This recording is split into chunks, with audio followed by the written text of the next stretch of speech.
नमस्ते, I am Abhishek. I welcome all of you to last mile education. Happy Basant Panchami. Basant Panchami को आप सबको बहुत ढेर सारी शुभकामनाएं और हैप्पी रिपब्लिक डे। आज 26 जनवरी है, तो आज हम लोग रिपब्लिक डे भी सेलिब्रेट कर रहे हैं। दो फेस्टिवल, एक नेशनल फेस्टिवल और एक हमारा सनातन का फेस्टिवल, हिंदू का फेस्टिवल बसंत पंचमी। तो ये स्प्रिंग सीजन का 5th डे को मनाया जाता है, पंचमी को मनाया जाता है बसंत ऋतु के। तो happy Basant Panchami to all of you. अब हम लोग बात करते हैं बसंत पंचमी को हम लोग किस देवी देवता का पूजा करते हैं। सबको पता है, पूरा हमारा बिहार, उत्तर प्रदेश और भारत भक्ति में हुआ है।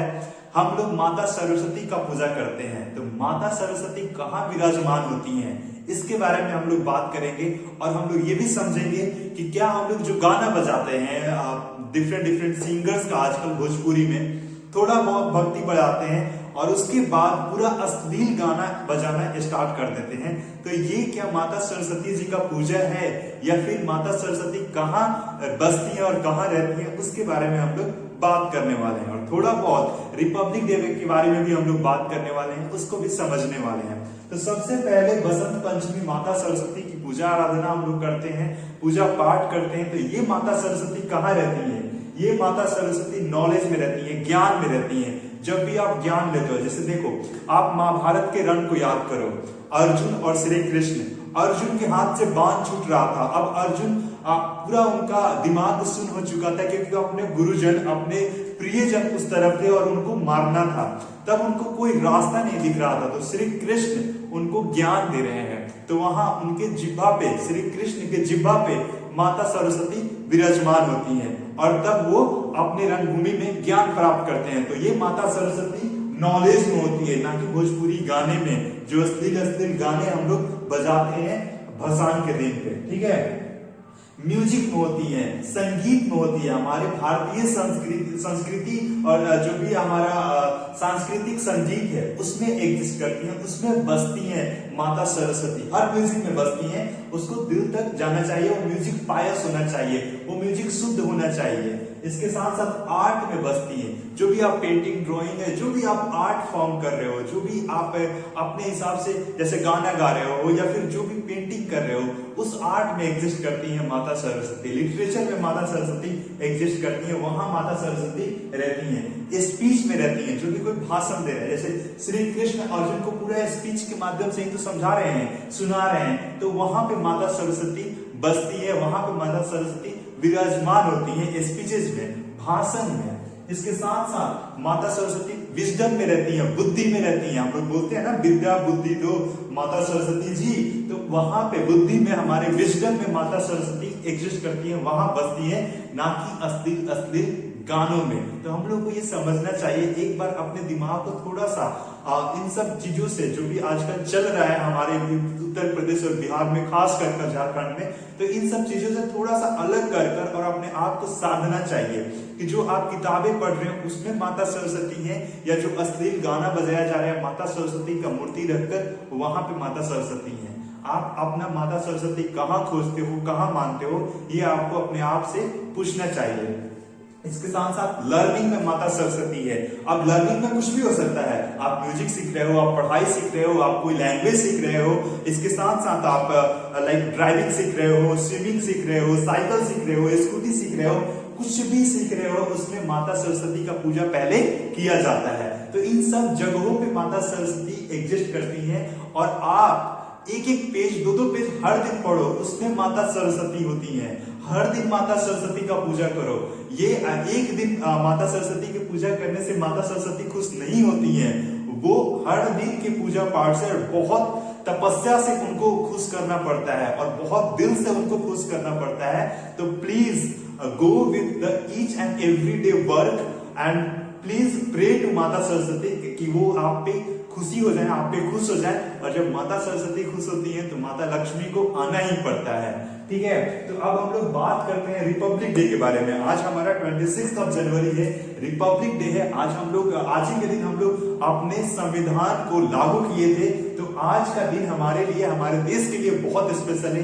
क्यों? क्योंकि आज हमको एक संविधान मिला था। We the people of India, हम भारत के लोगों को एक संविधान मिला था, हम ही लोग दिए थे, अपने आप को ये गिफ्ट किए थे। तो आज हमारा रिपब्लिक डे है। आज के दिन हम लोग कॉन्स्टिट्यूशन लाइक फंक्शन में आया था आज से, और इस कॉन्स्टिट्यूएंट असेंबली में 389 पीपल थे, जो कि कितने 2 साल 11 महीना 17-18 दिन यहाँ पे लिखा जाता है, कहीं पे 18 कहीं पे 17। तो इतना दिनों के, इतना सालों के मेहनत के बाद हमारे पास एक संविधान आया था, और ये संविधान एक किसी लोग का माइंड का ये प्रोडक्ट नहीं था, इसमें बहुत बड़े बड़े लोग लगे हुए थे, और तब जाकर ये संविधान बन पाया था। ये संविधान में डॉक्टर राजेंद्र प्रसाद उसके प्रेसिडेंट थे, जो भी असेंबली था उसके प्रेसिडेंट कौन थे? डॉक्टर राजेंद्र प्रसाद। उसके बाद चेयरमैन ऑफ ड्राफ्टिंग कमेटी के कौन थे? Doctor B.R. अम्बेडकर। गांधी जी के पास गया लोग उनको कि चलिए आप कॉन्स्टिट्यूएंट असेंबली में आप भी कुछ बातें कीजिए, तो वो बोले कि आप जाओ डॉक्टर भीमराव अम्बेडकर के पास, उनको लेकर जाओ और उनसे संविधान बनाओ, और उनको आगे बैठने की कहो कि आप हमको लीड करो। इसके साथ साथ गांधी जी से पूछा लो कि आप क्या चाहते हैं, संविधान में क्या चीज हम लोग लेकर आए जिससे आपको ज्यादा सेटिस्फैक्शन मिलेगा। तो वो बोले कोई भी नियम, कोई भी कानून, कोई भी रूल रेगुलेशन आप बना रहे हो तो हमारे भारत के लास्ट माइल पर्सन के बारे में सोचो, जो हमारे देश के सबसे अंतिम में खड़ा है, जो गरीबी रेखा के नीचे है और उसके पास कुछ भी नहीं है। अगर ये संविधान का ये कानून, ये नियम उसको फायदा कर रहा है, उसको अगर इससे कुछ अच्छा महसूस हो रहा है, तो ये कानून, ये नियम सही है। अगर ये कानून से उसको फायदा नहीं हो रहा है तो ये कानून बिल्कुल बेकार है, उस कानून को आप नहीं बनाओ। ऐसा गांधी जी का सोच था जब कानून बन रहा था। तो इसके साथ साथ ही यूनिटी इन डाइवर्सिटी हमको दिखाया जाता है हमारे कॉन्स्टिट्यूशन में, क्योंकि हम लोग देखो ना, आप नागालैंड कहाँ पे है, केरला कहाँ पर है, गुजरात का पूरा टोटल डिफरेंट है तमिलनाडु से, अंडमान निकोबार है, इधर जम्मू एंड कश्मीर है, इधर हमारा उत्तर प्रदेश बिहार है, इधर वेस्ट बंगाल है, उड़ीसा है इस तरफ, तो कर्नाटका है उस तरफ। तो इन सबको मिलाकर और हम लोग को एक संविधान मिला, तो ये बहुत अच्छी बात है। ये हमारा स्ट्रेंथ है, यूनिटी इन डाइवर्सिटी। इतने सारे डाइवर्सिटी ऑफ रीजन है, डाइवर्सिटी ऑफ फूड है, डाइवर्सिटी ऑफ कल्चर है, और उसके साथ साथ हम लोग सब यूनाइटेड है एक संविधान के, एक चीज के प्रति हम लोग सब डिवोटेड है, वो हमारा है कॉन्स्टिट्यूशन, इंडियन कॉन्स्टिट्यूशन। ये बोला जाता है दुनिया का सबसे बढ़िया कॉन्स्टिट्यूशन है, ये हमारा सबसे बढ़िया संविधान है दुनिया का, जितना दुनिया में संविधान है, क्योंकि हर देश के जो भी अच्छी अच्छी चीजें हैं उसको हम लोग लेकर और अपने कॉन्स्टिट्यूशन में डाल दिए हैं। तो अब वह ना सबसे बढ़िया कॉन्स्टिट्यूशन हमारे कंट्री का। इसके साथ साथ हमारा कॉन्स्टिट्यूशन जो है, संविधान है, वो रिजिडिटी भी है और फ्लेक्सिबिलिटी भी है, दोनों भी है, रिजिड भी है और फ्लेक्सिबल भी है। कैसे है हम आपको बताते हैं। देखो, फंडामेंटल जो राइट्स हैं, फंडामेंटल ड्यूटीज हैं, इसके बाद जो भी प्रीएम्बल है, ये सारे रिजिडिटी के साथ साथ हैं। इसमें कोई छेड़छाड़ नहीं कर सकता है, इसमें कोई खास बदलाव नहीं कर सकता है, बिकॉज ये फंडामेंटल है हमारे संविधान के। फंडामेंटल क्या होता है? जो बेस होता है, जो पिलर्स होता है। अब हमारे प्रीएम्बल में फर्टर्निटी की बात की गई है, फ्रीडम की बात की गई है, राइट्स की बात की गई है, तो ये सारे हमारे फंडामेंटल राइट्स हैं, हमारे फंडामेंटल ड्यूटीज हैं, इसको तो हम लोग को मिलना ही चाहिए। और फ्लेक्सिबिलिटी कहाँ पर है? जैसे नए नए टेक्नोलॉजी आ रहे हैं, नए नए गैजेट्स आ रहे हैं, तो उसके साथ हमको थोड़ा बहुत अमेंडमेंट्स करना पड़ता है। जो पैक्ट के कानून है, जो कि अब रूल रेगुलेशन में नहीं है, उतना एडवांस नहीं है, तो दुनिया के साथ साथ हम लोगों को भी बदलना पड़ेगा। तो ये हमारे फ्लेक्सिबिलिटी नेचर को शो करता है। तो इसके साथ साथ हम ये भी आपको बता दें कि अभी तक हमारे कॉन्स्टिट्यूशन में हमारा 105 अमेंडमेंट्स हो चुके हैं अभी तक 2022 तक। ठीक है, 105 अमेंडमेंट्स हो चुके हैं। ये हमेशा बदलते रहता है, हो सकता है 110 हो जाए अगले 2-3 सालों के अंदर।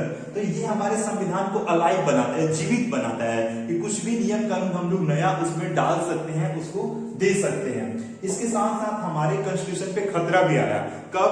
जब 1975 को 25-26 जून का रात याद कीजिए, जब इंदिरा जी इमरजेंसी लगा दी। हमारा देश इमरजेंसी के तहत बहुत परेशान हो गया, सारा पावर जो है वो इंदिरा जी के हाथों में आ गया, 2-4 लोग मिलकर पूरा देश चलाने लगे। तो उस समय पर जयप्रकाश नारायण जैसे लोग आगे आए, खड़े हुए, और बहुत सारे फ्रीडम फाइटर्स उस समय भी, फ्रीडम फाइटर नहीं बोल सकते हैं, फ्रीडम के लिए फाइट किए, इमरजेंसी के खिलाफ फाइट किए और उस समय आगे आकर कॉन्स्टिट्यूशन को डिफेंड किए और फिर इंदिरा जी का सरकार चला गया। अगले 2 सालों में जब इलेक्शन हुआ और मोरारजी भाई देसाई अपना सरकार बनाते हैं। तो हमारे कॉन्स्टिट्यूशन को बचाए रखना भी हमारी ही जिम्मेवारी है और हमारे जो आसपास के लोग हैं उनको इस पे सोचना चाहिए, उनको इस पे लिटरेट होना चाहिए, शिक्षित होना चाहिए कि कॉन्स्टिट्यूशन है क्या और ये हमको क्या देता है। अफगानिस्तान की स्थिति देखिए, आप अफगानिस्तान में आप एक दिन नहीं रहना पसंद करेंगे, एक दिन तो दूर का बात है, आप सोच भी नहीं सकते हैं कि आप अफगानिस्तान में जाकर रह सकते हैं। तो ये वहां का कंडीशन है, वहां कॉन्स्टिट्यूशन नहीं है। पाकिस्तान को देख लीजिए, हमेशा डेमोक्रेसी पे खतरा मंडराते रहता है। उसके जो चीफ आर्मी है वो पावर प्रोसेस करता है, जो भी पाकिस्तान के हेड ऑफ आर्मी है। उसके बाद और बहुत सारे अफ्रीका में कंट्रीज हैं जहां पे संविधान नहीं हो पाता है। नेपाल में देख लीजिए, हमेशा डिस्टर्ब ही रहता है डेमोक्रेसी। तो इस साउथ एशिया में India is the best example of biggest democracy and the oldest democracy I can say, because जब यूएसए एग्जिस्ट भी नहीं करता था तब हमारे वैशाली में डेमोक्रेसी हुआ करता था, वैशाली में रिपब्लिक हुआ करता था। तो इसलिए हम लोग बोल सकते हैं India is the mother of democracy and India is the biggest democracy in the entire world. ऐसे हम लोग समझ सकते हैं। तो जब भी हमारे कॉन्स्टिट्यूशन पे खतरा है तो हम लोगों को आगे बढ़ना चाहिए, अपने कॉन्स्टिट्यूशन को डिफेंड करना चाहिए उन शासकों से, उन नेताओं से जो कि अपना मनमानी कर रहे हैं। इसके साथ साथ आगे हम लोग बात करते हैं डिस्ट्रीब्यूशन ऑफ पावर का। तो इसमें आपको पता है एक एग्जीक्यूटिव है, एक हमारा लेजिस्लेटिव है और एक हमारा जुडिशियरी है। जुडिशियरी क्या करता है, जो हमारे लाइक कोर्ट्स वगैरह हैं वो देखते हैं हमारे देश में क्या अच्छा चल रहा है, क्या बुरा चल रहा है, उसमें आप जजमेंट देते हैं। जो सजा देने लायक है वो सजा देते हैं जिनको, और जहां पे न्याय देने की जरूरत है वहां न्याय देते हैं। न्याय तो हर जगह देते हैं, मतलब अपने हिसाब से वो अपने नियम कानून को आगे बढ़ाते हैं। जो भी हमारा पार्लियामेंट नियम कानून बनाता है उनको प्रोटेक्ट करने का काम जुडिशियरी का होता है। एग्जीक्यूटिव कौन है, जो हमारे फंक्शन कर रहे हैं, जो हमारे पावर प्रोसेस करते हैं, जो हमारे पावर को एग्जीक्यूट करते हैं, ठीक है। इसके साथ साथ लेजिस्लेटिव कौन है, जो हमारे लेजिस्लेटिव असेंबलीज में, जो हमारे पार्लियामेंट में जाकर बैठते हैं और नियम कानून बनाते हैं, वो हमारे लेजिस्लेचर हैं। इसके साथ साथ हम लोग बात करते हैं आज हमारे देश में जो बहुत साल पहले लोगों ने सपना देखा था कि हमारे देश में जेंडर इक्वालिटी हो, वो आज दिख रहा है। हमारा जो हेड ऑफ स्टेट है वो कौन है, हमारी द्रौपदी मुर्मू जी हैं। सोचो, एक आदिवासी इलाके से आए हुई महिला और आज हमारे हेड ऑफ स्टेट बनी हुई हैं। वो हेड ऑफ मतलब स्टेट समझ रहे हो आप, प्रेसिडेंट ऑफ इंडिया, वो पोस्ट पे हैं और उनके अधीन हमारे तीनों आर्म फोर्सेस है। वो तीनों आर्म फोर्सेस के हेड हैं, जितने आर्मी, एयरफोर्स और नेवी हैं, इनके हेड कौन है, प्रेसिडेंट ऑफ इंडिया। तो ये दर्शाता है कि हम लोग कितना जेंडर इक्वालिटी पे काम कर रहे हैं और करने की जरूरत है ग्राउंड लेवल पर, लेकिन इसमें हम लोग प्रोग्रेस कर रहे हैं। ये हमारा दर्शाता है द्रौपदी मुर्मू जी का हेड ऑफ स्टेट होना। इसके साथ साथ प्रतिभा पाटिल जी भी थी कुछ दिन पहले 2008-9 के टाइम में, वो head of state president of India थी। तो इसके साथ साथ हम एक और बहुत रिवॉल्यूशनरी चीज हम लोग अमेंडमेंट कर लेकर आए, पंचायती राज।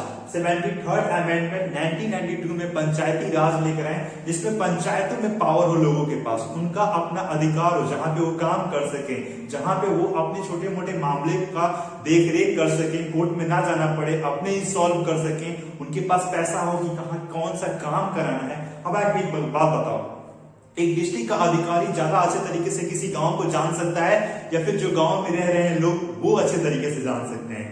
ऑफकोर्स जो गांव में रह रहे हैं तो वो उनके पास पैसा जाए, एलोकेट किया जाए और वो अपने गांव का काम अपने से कराएं, अपने तरीके से कराएं। इसलिए पंचायती राज का गठन हुआ। और पंचायती राज और ग्राम स्वराज तो गांधी जी का सपना था, बहुत लेट आया।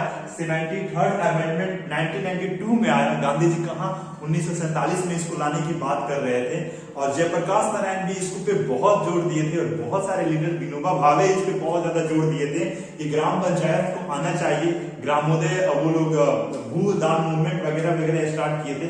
इसमें हम लोग बहुत जल्दी एक बुक लेकर आएंगे और बात करेंगे संडे को, जो जयप्रकाश नारायण पे बेस्ड है। और इसके साथ ही आज हम ये डिस्कस किए, थोड़ा बहुत जानने की कोशिश की अपने कॉन्स्टिट्यूशन को। उसको आप जब भी मौका मिले तो थोड़ा समझने की कोशिश करो। The best book of the world is our constitution in the form of book. Okay, ये हम नहीं, हम नहीं कह रहे हैं, ये हमारे पूर्व राष्ट्रपति डॉक्टर एपीजे अब्दुल कलाम बोल रहे थे कि क्या वो ग्रेट माइंड्स हैं जो बैठकर और कॉन्स्टिट्यूशन हमारा बनाया है, सबको एकदम इक्वल तरीके से राइट्स दिए हैं, पावर दिए हैं। भले ही उसका एग्जीक्यूशन ऐसे तरीके से नहीं हो रहा है, ये प्रॉब्लम है एग्जीक्यूटिव की, ये प्रॉब्लम है जुडिशियरी की, ये प्रॉब्लम है लेजिस्लेचर लोग जो बैठे हैं वहां पे। तो इसके साथ साथ ही हम इस लेक्चर का समाप्त करते हैं। फिर से happy Saraswati Puja and happy Republic Day. और थोड़ा सा सोचो कि आप किस तरीके से सरस्वती माता को प्रार्थना कर रहे हो, पूजा कर रहे हो। क्या हर दिन उनको थोड़ा बहुत उनसे प्रेयर करने की कोशिश करते हो, कुछ पढ़ने और जानने, समझने, सीखने की, विजडम की बात करते हो, या फिर बस एक दिन अश्लील गानों के साथ एक मूर्ति रख देते हो और वही बजाते हो और डांस करते हो। तो हैप्पी सरस्वती पूजा एंड जय हिंद, जय भारत।